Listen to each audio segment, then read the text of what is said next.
My story's going to major on healthcare. I'm going to spend an hour talking about health problems. And I'm going to talk about irritating health problems that I wouldn't mind betting are in this room tonight.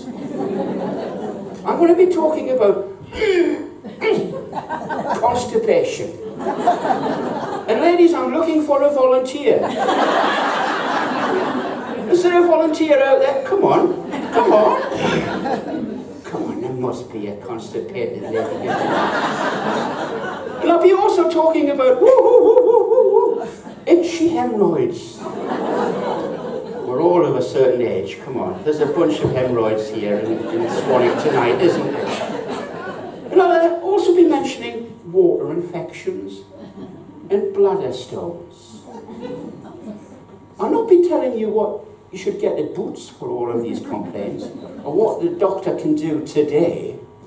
What I'll be doing, I'll be concentrating on what was it like 354 years ago when the plague was raging through London and Eam. What was it like when you were constipated? How did you actually cure constipation 300 years ago? Was it a bit different? And what did you do when your hemorrhoids were playing up 300 years ago?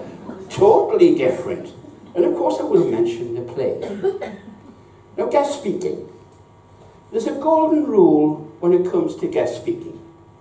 And that golden rule is a simple one, because frankly, what you've got to do is never kid your audience. No. Never pretend to be something that you're not. So I've got a few things to get off my chest, girls, before I start. I'm not a doctor. No. Never been a doctor in my life. No. And you might think, oh wait, he's a historian. He's into history. No, I hate history. No, it leaves me cold. And you might think, okay, in his younger days, when he was at work, he was a lecturer. He liked standing up talking, or a teacher even. No, I wasn't a lecturer, and I wasn't a teacher. And you might think, well, he might even have been a preacher as well. No, I wasn't one of those either. And you'd be thinking, what the heck is he? And I was doing this talk in Wrexham, of all places, about 6 weeks ago. And it was a mixed audience, a big audience, and there was a guy at the back. He was a bit of a wag. Not a footballer's wife sort of wag, but a joker wag.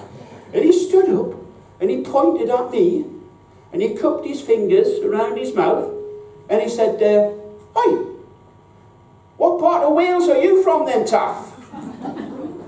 What part of Wales am I from? The cheeky so-and-so. I'm a Geordie. Does it show? Can you tell I'm a Geordie? Yes. But I've got to tell you, I'm a 24-carat Geordie.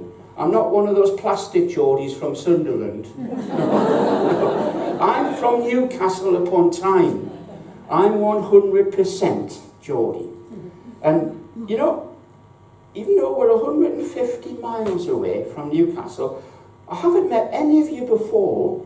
You all know the very street that I lived in growing up in the 1950s with my mum and dad. You all know the street where I lived. That's truly amazing.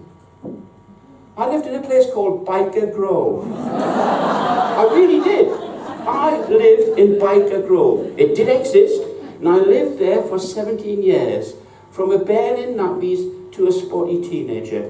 And I got up to no end of bother, and probably Ant and Dec based their television show on the sort of stuff that we got up to.